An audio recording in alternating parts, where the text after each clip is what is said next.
Welcome to Politely Pushy. I'm your host, as always, Eric Chemi. Eric Chemi, Politely Pushy. Politely Pushy. I'm Eric Chemi, and this is Politely Pushy.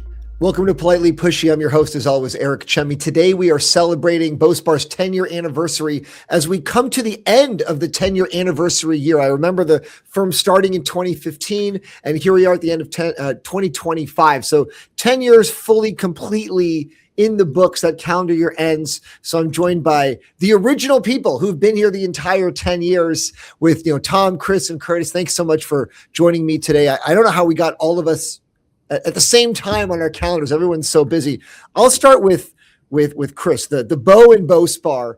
Did you think we'd be here at the end of 2025? Bospar would have made it through its first decade and survived all the ups and downs of the economic recessions and COVID and the big VC bubbles and booms and the busts and all of that. Here we are standing today. We're all still alive.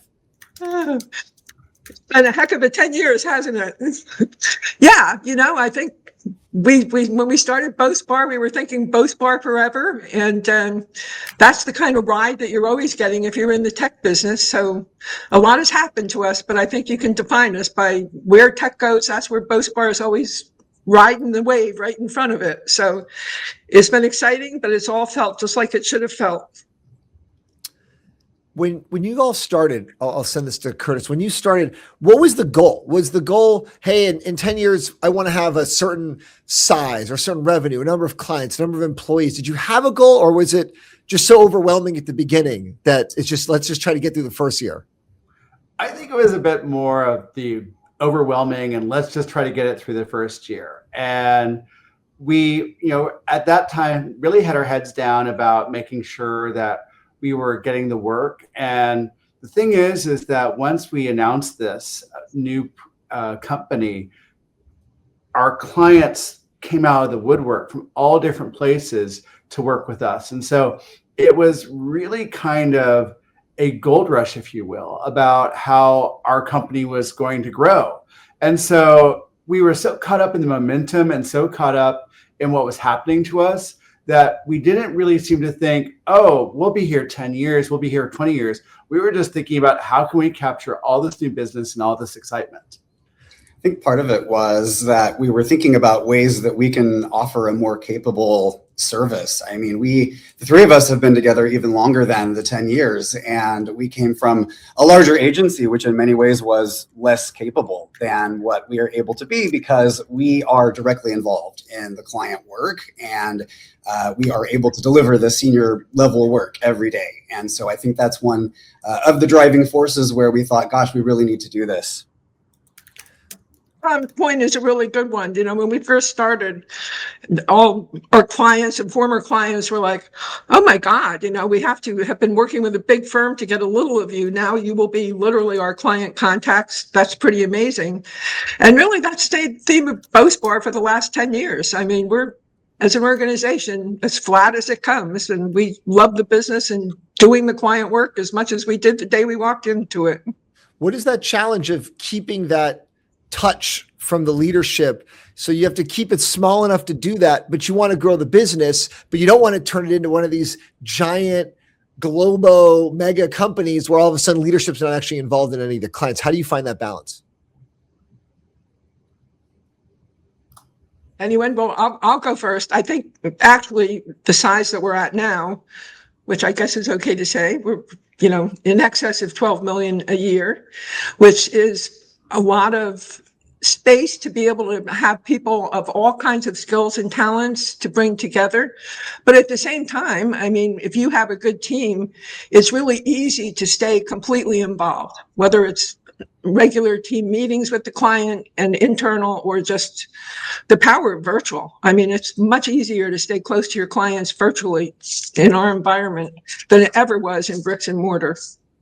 Yeah, I mean, I think just managed growth has been really, really important to us, and that we are structured in a way that allows us to do that. And so we've not necessarily defined ourselves by practice areas as much as we have by working groups so that we can be involved in everything. And so that's allowed us to be nimble enough to have even launched a new offering around AI search optimization, and things that larger companies just can't get under development as quickly as we have. But we know things are moving so fast right now with AI, and really what's kind of defined 2025 behind us has been this gold rush that we've been able to seize upon by hiring the right people and creating the right technologies. Who would have thought 10 years ago, no one's talking about AI content. COVID wasn't a thing. Like, so many things have happened that have put businesses and industries just out of business in this past decade. What are some changes that you've had to make? I'll go to Curtis with this one. Changes that you thought 10 years ago, okay, we're going to set it up this way, but we need to structure it differently. We need to hire differently. We need a different kind of culture. Was there anything big like that that you had to course correct while running the company? Early on, we thought that we would have one person who would handle all of Bospar's marketing, their CMO stuff. And we found that eventually it just made so much more sense to distribute that work throughout the various teams and people who were doing that. And so that's something that we have seen work much better nowadays. I think that partly the nature of remote work makes certain things a lot easier than if you're going to have an office or a desk. And so that whole spirit of remote first has really changed how we look at solving tasks and how we look at staffing teams. Nowadays, we think it makes a lot of sense to make sure that each team has people both in the East and West Coast, because you want to ensure that your teams are getting that sort of start of the news day coverage. Whereas, when we were first starting out, we were a little bit conventional in our thinking that, this is the, finance team, they're all hubbed in New York, and this is the tech team, they're all hubbed in San Francisco. But since we have evolved, we've really seen the benefit of the virtual model in terms of how it is a client service multiplier. Yeah, and I think we're doing it in a way that maintains a specific kind of culture. I mean, so culture isn't something that you just proclaim, it's something that you practice. And so we are able to get together in groups all across the country all the time. And we are finding that that has really helped a lot in terms of making sure that folks stay connected with each other and are even kind of friends outside of the workplace. What about the future, the next 10 years, right? A lot of companies, they get to this size, then they look for a transaction. The owners look for an exit. Hey, we're going to sell to a bigger company. We gotta do other things with our life. We've done 10, I don't want to do 20. What are the conversations behind the scenes among the three of you in leadership, thinking about, what does that look like? Because you can't do it forever. I mean, you can't do it forever, but you can do it for a mighty long time. And I think the thing is that for a lot of us, I don't know if there's a thought that, well, what would we do? Would we just, sit on our duffs and, do nothing? I just can't imagine that. And I was talking with my husband, Bryce, about this when one company with a really good reputation said that, they would love to, come a knocking. And he was like, just what would you do? I don't understand that. You don't even have hobbies. So what Bryce is like, I do not want you in the house. You're going to go to work every day. When we worked with Tetris, one of the things we discovered is a lot of people were saying that, well, I went back into tech, or I went back into gaming because, my wife or husband just complained about me doing nothing other than sitting at home watching TV. And I think that's the same thing. You got to have some reason to do something every day. There's always something on the horizon too to get excited about. I mean, when we're thinking about what we're looking at for the next 5 years, whatever it is, there's a lot of opportunity here to become a leader in AI search optimization and moving into regulated industries like financial services, cybersecurity. There's so much happening that there's no reason to stop, because there's always something exciting to do. Hey, Chris, you were going to say something. Yeah, I was going to say the same thing. I mean, why on earth would you give up something? We have like the best of all worlds here. We have a thriving business, so we're all doing very well from it, but we have the time of our life. I mean, why would we want to go to something lesser than what we have at Bospar 10 years into this game? People do crazy stuff all the time. Is there a moment you look back to in terms of like an aha moment, like, oh my goodness, like we're doing it, we've got all these people now, we're doing it, we've signed a big client, or like something where it all of a sudden crystallized maybe a couple years in that this is really real and concrete? I think it was 2008 when we won PR Week's Outstanding Boutique Agency of the Year 18? award. And so that was whatever year it was. A long time ago, we won the PR Week's Outstanding Boutique Agency of the Year award. Yeah, pull it up, Curtis. Which one is it? It's one of the now many awards behind Curtis, but the very first one was 2018 one. 2018. Yeah. Yeah, I felt like that was a very defining moment. And then we most recently won just Best Place to Work awards. And so I think those certain things are, I think, quite validators. Any other moments? For nostalgia's sake, one of my best moments I still remember was about a year into this. And we were virtual from the day we opened our doors, but we got together occasionally, and it was in my apartment. And it was a 2-bedroom apartment. And about a year into it, we had about 20 people, and we were having an all-day session. And in the living room, it was full of people and whiteboards. And then in the first bedroom, that was set up as a little conference room where people could do their cell phone calls in each corner.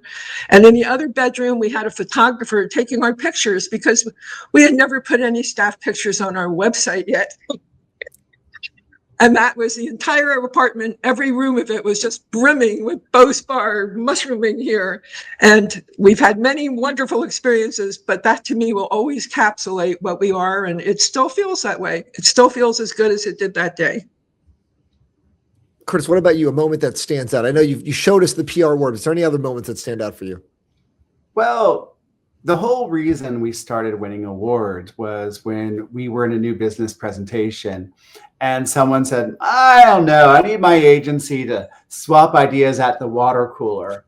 And if anyone's ever visited any agency water cooler, that's gross. Those water coolers are disgusting. But that really was the moment where I thought we really need to show that we are award winning. And just today, as we're recording this, we were nominated for 11 different categories by PR Week.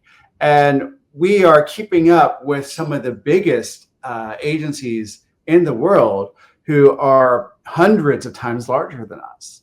And so my point to that guy later on was because we don't have a water cooler, we're able to invest in people. And that's what's truly award winning. I have heard stories from founders, leadership teams who have said the startup culture, starting a business was so much harder in reality than I thought it was going to be. And if I'd known it was going to be this hard, I never would have done it. Do you three agree with that? In hindsight, was this harder than you guessed, or was it easier than you guessed it would be? It's harder. If you knew it was this hard, if you knew it was going to be this hard, in hindsight, would you have still done it?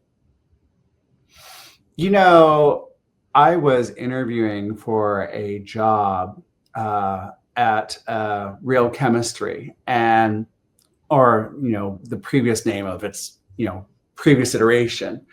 And during that meeting, they kept on hammering, well, you need to treat this as your own shop. And you need to do it as if this was your own place, and you need to show ownership. And finally, I just said, you know what? I want to save you all a lot of time. You've convinced me. I need to start my own shop.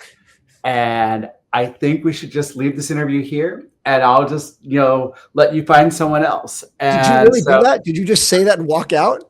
I did. It was an absurd moment to me as they just kind of grinded and hit their hand and stared at me. And it was almost like they were creating percussion with that.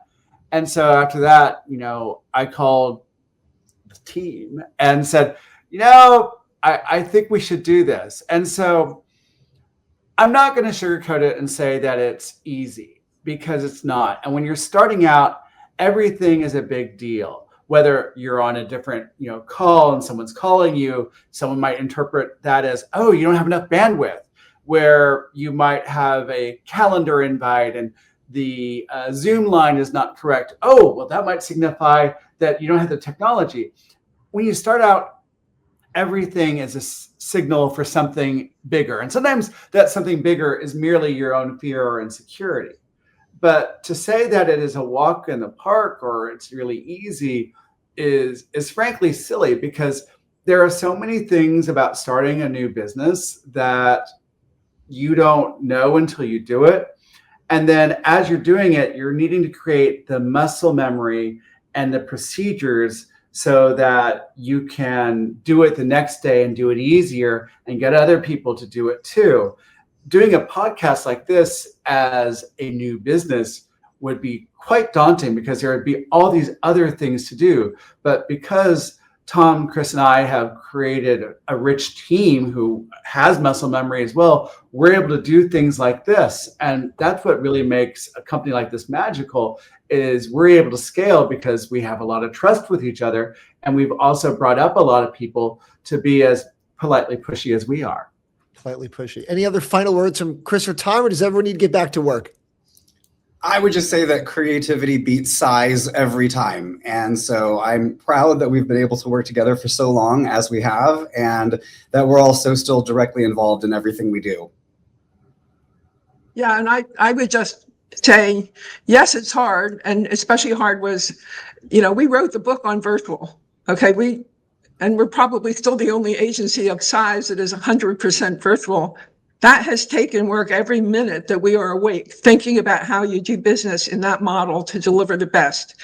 And everyone went through COVID, but whoever saw AI coming, 6-7 years ago, we had our first neural networks client. That's about when we were first jumping into cloud. What the heck was that all going to mean? So, my favorite mantra is, only when you learn how to see the invisible can you do the impossible. And that's what our world's about. And how would you ever do that except if you had control of your own destiny, which is what we have. And I'm certainly proud of my fellow founders here. I think we've done a fabulous job of defining our first 10, and we're going to do an even better job defining the next 10. So on to the next 10. Well, happy looking New Year. forward to it. Happy New Year, everybody. And the next decade begins here. So thanks, everybody. Have a good day. You too. Thank you. Thank you to my guest, and thanks for listening. Subscribe to get the latest episodes each week, and we'll see you next time.